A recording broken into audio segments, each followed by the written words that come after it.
Hello, it's Glenda Nicholls here from Money Success System, where we show you how to fund a fabulous life. Now, this presentation is about the art of future crafting. So, what is future crafting? Futurecraft is like woodcraft or needlecraft. Woodcraft is making beautiful things out of wood. Needlecraft is making beautiful things with needles and thread. So future crafting, which is a word that I made up, is about making a beautiful thing out of our future. So why did I bother to make up this word? Because I've come to believe that the single biggest determinant of life fulfillment and financial success is the ability to see the future. That is, to have a clear picture of how our future looks and to care about our future selves. Now, to understand this, I'll tell you my story. I grew up feeling poor. I was born in the early 60s, so just one generation post-war, when our society was less affluent. So I think this is an experience shared by quite a lot of people from that time who were born in that time. I constantly heard that we couldn't afford things, and so I felt very restricted. My dad left his safe job and started his own business as a machine engraver. He made signs out of perspex and stainless steel and things like that. He wanted freedom to do his own thing too, I think, but it never seemed to earn much. Mum was a full-time mum and supported Dad with his business, doing some of the marketing work. I felt bored a lot of the time and I wanted things that I was told we couldn't afford. And I really got sick of hearing the can't afford phrase all the time. From about age 8, I decided that I wasn't going to have to say those words when I was a grown-up. I hated the sense of restriction that they created. I really didn't want to be limited by lack of money in what I could do in life. So I came up with my break-free plan. My plan was very sophisticated. I would go to university, unlike my parents, and get a high-paying career and make my millions that way. Now, at this stage, the only idea I had for my life was that I'd get married, have a good marriage with my partner being my best friend, and have 2 children, a boy and a girl, and they'd be twins, so I would only have to be pregnant once. Well, I did that, and I graduated with a physiotherapy degree after 4 horrible years at university. I hated the course and I hated the job. I got no thrill out of setting up electrical machines on people or watching them do countless repetitions of boring exercises or massaging their dirty skin. And the pay was very ordinary. When I realised what the pay rate was, I couldn't believe that I hadn't checked that out first. I just assumed that it would be astronomical because of all of the hard work that I'd done to get qualified, and it was really ordinary. It was 1984 and $17,000 a year. Now that's about $53,000 in today's dollars, taking inflation into consideration. I recently checked the current rates. And yes, the starting salary for a physiotherapist is currently $50,000 a year. I was disappointed and disgusted. I was annoyed with myself for assuming stuff and not getting the facts. So the lesson here, which I had to learn a few times actually before I got it, is to scope out outcomes. A wing and a prayer just doesn't cut it. Assumptions are rarely valuable. We need to get the real facts where they actually exist. So scope out outcomes. I just assumed that physiotherapists would earn, I don't even know what I assumed, I was that vague, but it was a lot more than it was. I've had to get this lesson a few times to really get it. Another memorable one was assuming how much I could sell a renovated investment property for, instead of doing the research first. It's a vital one when we're future crafting. We have to get the lowdown on the reality. That is, the realness of our desired outcomes. So yes, scope out outcomes to make sure they are real. So roll forward a few years and I was married. We'd bought our first house because my husband had smartly saved most of his income and lived very cheaply for the 4 years while I was at university. It was a little single-fronted 2-bedroom Edwardian timber home in Moonee Ponds, Melbourne, that was really quite a dump in need of the whole makeover. We'd decided to buy a dump close to the city in preference to a more swish and comfortable place way out of the city. Why? It was a lifestyle choice. We didn't want to spend 2 hours out of every day, about 13% of our waking time, travelling to and from work. So without knowing it at this stage, we were already futurecrafting. So futurecrafting involves considering the needs and wants of the future you. So the lesson here, and I want you to say this with me, is care about the future me. Care about the future me. I've always done this naturally, and I've recently come to realise that a great many people don't. Now maybe it's because I watched Doctor Who as a child, but I've always been very aware that the choices I make today affect my position tomorrow. I see myself in a timeline continuum. When I was a kid, I used to think about where I'd be and what I'd be doing in the year 2000. I wonder if any of you did that. I thought, wow, I'll be 38, probably married and with a couple of kids. And guess what? That's exactly what I was doing then. Anyway, regarding our choice of home location, this was a fortunate choice because it turns out that a lot of people want what we wanted. That close proximity to their work. And lots of people work in the city centre and there is limited supply of housing and land. So naturally, the prices of inner city properties rise very quickly over time. Now, because our house was such a dump, after a couple of years of working and paying down our mortgage, that natural next step was to do it up. That is, renovate it. Without knowing it, I'd stumbled onto the principle of adding value to create money out of thin air. We bought our first house for $67,000 and spent $40,000 doing it up in years 3 and 4 of owning it, and then sold it for $150,000 after owning it for 7 years. Now, if we'd left it in its original condition, I reckon we would have only have sold it for about $90,000 and made about $20,000 profit from natural price growth. What we did was spend an extra $40,000 on it to make a $40,000 profit. So we actually created $20,000 of profit over and above the natural price growth profit out of thin air. This was an okay outcome, not brilliant, but what was good was this. I had unwittingly at the time futurecrafted the next outcome, and my husband agreed with me. I wanted a large family home closer to the city than we were. At the time, for the type and size of land that I wanted, the cost was about $400,000. Now, at that time, to me, that seemed like an extraordinary amount of money, and I couldn't see how we were going to do it in my childbearing years. We were still working. Peter's money paid our living expenses, and my money paid down all of our mortgage, which had bumped up again due to our renovation. So it was 1991 and there was a recession.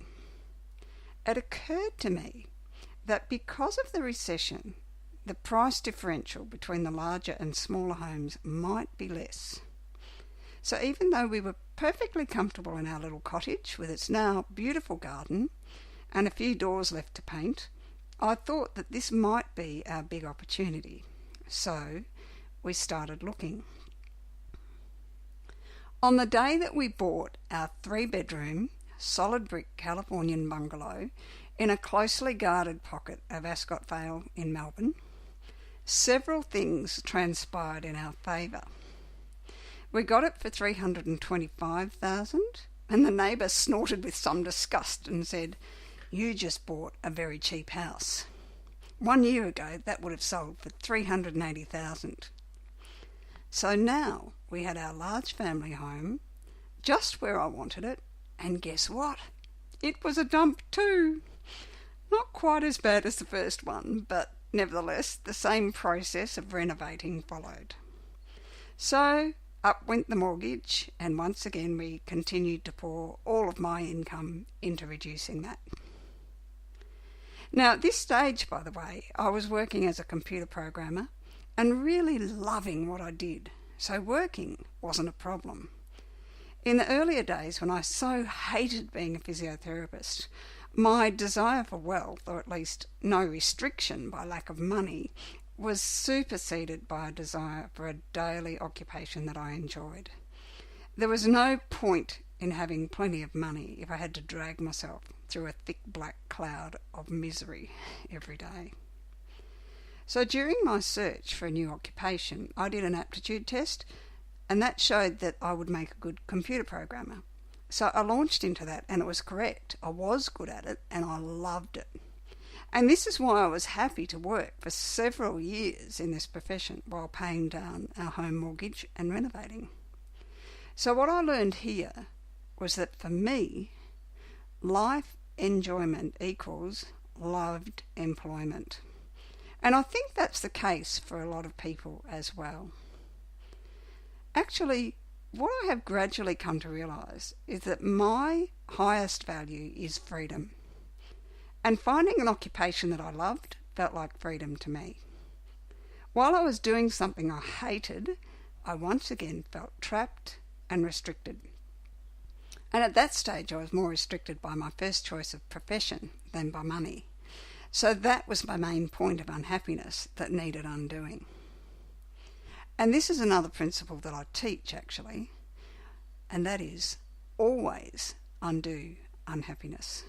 Always undo unhappiness. Life isn't always rosy, even when we're futurecrafting at our best. All of us have circumstances that occur that bring misery. Would you agree? As we go through life, we accumulate some scars, and that's the point. They should be scars, not festering wounds. Healing needs to happen. Whatever the issue or problem is, after the acute phase, we need to hunt for healing. When we find this, our wounds become scars and we move on to a better future. My initial change of occupation was my first experience of this. There was a more severe one later on. So, we renovated our second home in 2 stages. I've learned that this is the best way to do it, and I've done it twice now, the 2-stage thing. The quick and cheap make it livable refurbishment then also adds enough value to increase your mortgage to fund the serious make it wonderful renovation. The first stage kept us happy for 5 years, where I worked happily as a computer systems analyst and dumped all of my salary onto the home loan. We also dabbled with networking style businesses at this time because I was now back on the path of seeking wealth. I realised by this stage that renovating properties alone wasn't going to do it. I had a very funny experience one day, one of those formative ones that just burns into your memory and stays forever. I was chatting with a good friend. We were standing outside the front gate there of my home and discussing the value of my now seriously renovated home. The point under consideration was how close to the big $1 million this was. I said something flippant to him along the lines of, "You must have reached your millionaire goal by now." And I'll never forget the look that he gave me. It's hard to describe what it looked like, but it told me that he'd reached that goal many years earlier without me even noticing. And he was too embarrassed to actually say so and really didn't know how to reply. It was the most amazing moment, and I can't remember what I said next, but I had this explosion of realisation and my brain went into overdrive. When I was free later to revisit my thought explosion, I analysed everything I knew that he'd done. It was a mixture of property investing, that is, buying, renovating and selling, and business purchase, renovation and selling. Up until now, I had been blind to business as a vehicle for wealth because it didn't pan out that way for my parents. While my husband and I were operating a networking business, we learned formally how to futurecraft, though it wasn't called that. Our leader was very good at facilitating us to create our own motivation, which is what you really need when you're running your own business. You need a why behind what you do because it's all under your control, no one else's. So we learned to dream and set goals. I remember Peter finding his first goals list about 10 years afterwards, and it was incredible. He had achieved every single one, even playing bass guitar in a blues band, which seemed really ludicrous when he first wrote it down. The other formative thing that I learned during this time was a degree of financial planning. It was while we're in this stage of consciously dreaming, setting goals, aiming to make a lot of money and a great life, that I read a very important book called Making Money Made Simple by Noel Whittaker. I got one of my most important life lessons from this book, which I'll come back to in just a moment. Around this time, when getting very interested in financial matters, I learned through talkback radio one day of the actual value of the age pension. I couldn't believe it. This was in the early 90s, and the amount payable annually, that is per year, to a couple was around about $25,000. Now, I could not understand how anyone could live on this amount of money. I looked at what we were living on and subtracted all the mortgage payments, and it was still way more than that. I was horrified. And then the discussion went on to the issue of people on the pension who were renting, that is, didn't own their own home, so they had the expense of rent as well. And at this stage I was mystified. How did people do it? So this was another very formative moment that ramped up my desire to be wealthy big time. On that day, in my second-hand kitchen, we'd only done the phase 1 renovation at that point, I decided that I did not ever want to even qualify for the age pension. I was going to retire on a lot more than that. So when you make up your mind firmly about something, it changes your direction because intention creates invention. I see this quite clearly in my mind now. Every time I set an intention, I visualise the target being set up. It's kind of up in the sky for me. It's there waiting for me to hit it. Now, usually I don't know at first how I'm going to hit it, but the fact that it's there, waiting to be hit, sets something into action in my mind, and I'm on the lookout for the method from this point onwards. So, reading Noel Whittaker's book actually filled in the next missing piece of the puzzle for me. I learned how to quantify exactly how much wealth I needed to create in order to live my desired lifestyle at retirement. And by the way, you can do this too. The calculator's on my website under the Calculators tab. So when I say wealth, what I mean is asset value. And assets are anything that we own that generates an income for us. So this is typically property that we can rent out, company shares that we earn dividends on, or a business that we can earn profits or residual sales from. It can also be plain old cash in the form of bonds or other fixed interest securities, which are really loans that we make that we get paid interest on. So this was the important life lesson that I got from that book, and that is to set a target net worth. Set a target net worth. Now this is Futurecrafting at its best. So by the way, it's a really simple 4-step process. Step 1 is to decide when and at what age you'd like to stop working or having to work. Step 2 is to determine how you'd like to be living at that time and what the cost of that per year would be in today's dollars. Step 3 is to multiply that annual amount by 20. And the fourth step is to calculate the future value of that net worth figure by the year that you've decided to stop working. And this is where the calculator helps. So when I set my target, this was another one of those targets up in the sky that was right, in fact, in front of that other previous target, which was to never even qualify for the age pension. Because by achieving my target net worth, which at that time was $2 million, I would definitely be way above the assets and income test and be earning about $100,000 per year from my own sources, rather than having to rely on about a third of that from the government. So this new target was part of the method to achieve the original target. And of course now I had a new target and still no method. This was the early 90s and I was around 30 years old. A couple of years after this, we started our family and got the mortgage on our home paid off. While the children were very young, I went back to work part-time, and that led to the next leg of our journey. The only foray into building wealth, apart from renovating our homes, that we had done so far, was to use some equity in our home to purchase units in a managed fund.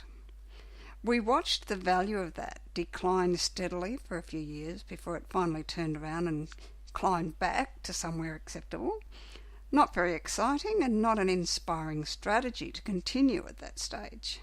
So I was really wondering what to do next as far as money went, and just had this vague notion that there was a whole lot more that could be done, but I still really had no idea how to find it out or do it. But once again, even just asking the questions with only a blurry kind of intention meant that the answers were given to me. At my new workplace, I met someone who recommended me to a particular seminar, which I attended, and that brought me all the answers I was seeking. So over the next few years, in the early 2000s, I did loads of seminars with my husband, and we put every single thing that we learned into action, with the overall result, only about 5 years later, of reaching my target net worth goal. So there. That sounds like it was easy, doesn't it? Remember I said before that I've learned to always undo unhappiness? I had a very upsetting life event in 1996, just at the end of the major and final renovation on our second home. This left me with a problem with depression for several years. Remember I said I wanted twins? Even this element of what I wanted was delivered. Well, someone heard the order, but the delivery of the order was a bit messed up. We already had our daughter, and our second pregnancy was twin boys. While I was expecting them, I often had a bit of a private giggle about my order being over-catered for, and after getting my head around having 3 instead of 2 children, I was really looking forward to it. Well, in the end, I got what I originally wanted. 2 children, a boy and a girl, and twins. On the way to getting that, though, one of my twin boys died before birth at 37 weeks gestation. It was a very sad time, and the grief really overtook me for a while, which was very difficult to deal with when looking after a new baby. And the mixture of being happy for the new baby and sad for the lost baby was quite tricky. Now, they say that depression can strike those who've worked hard to be strong, and I think that might have been what happened with me.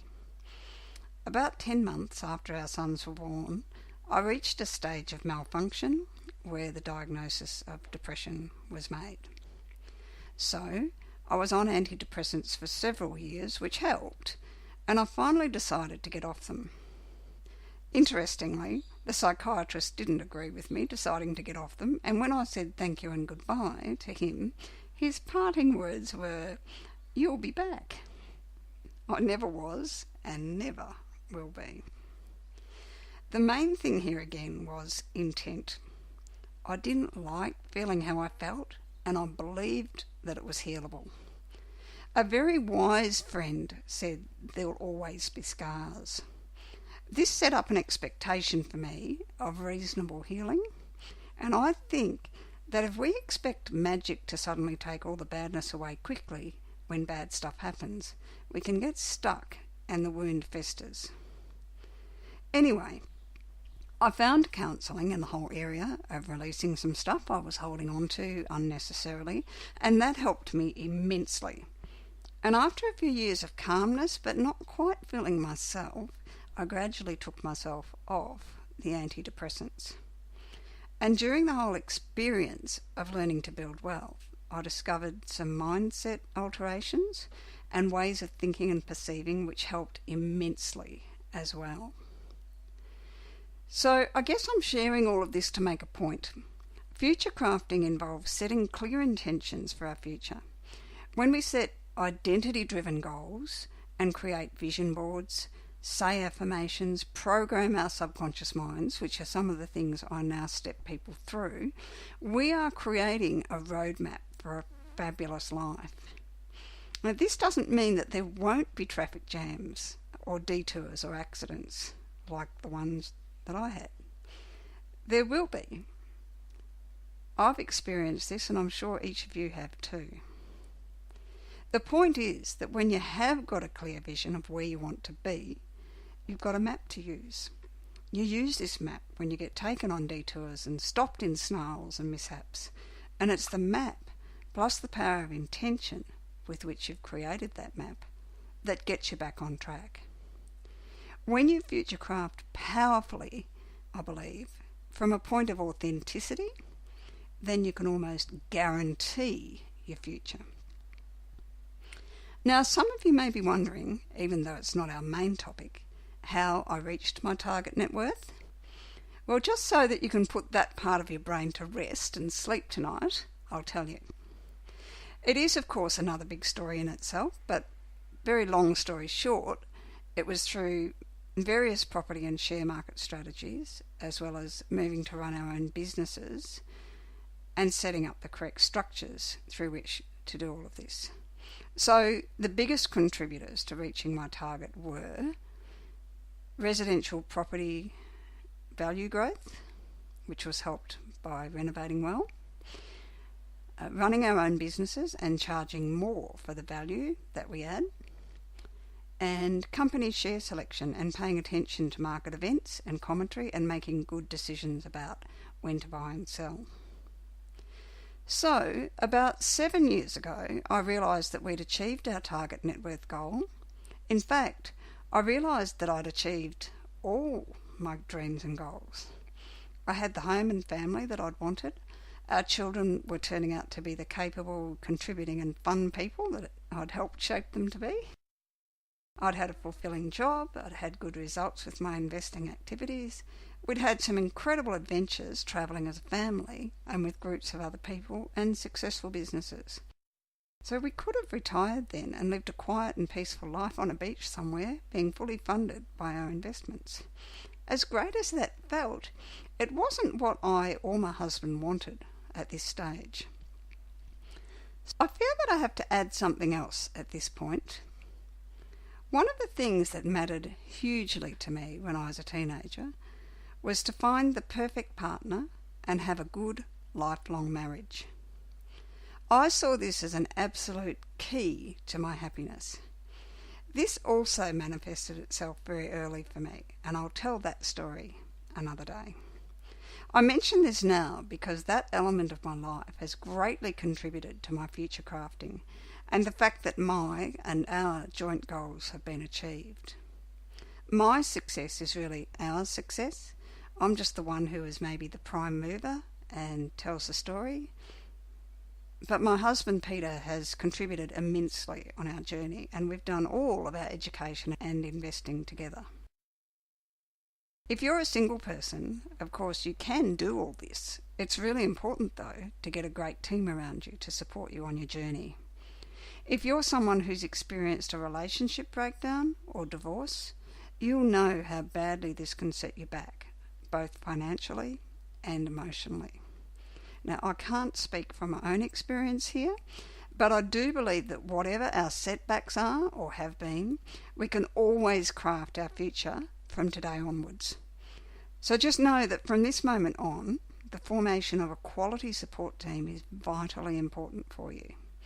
If your life partner is your teammate, you're fortunate. If not, then find a trusted teammate.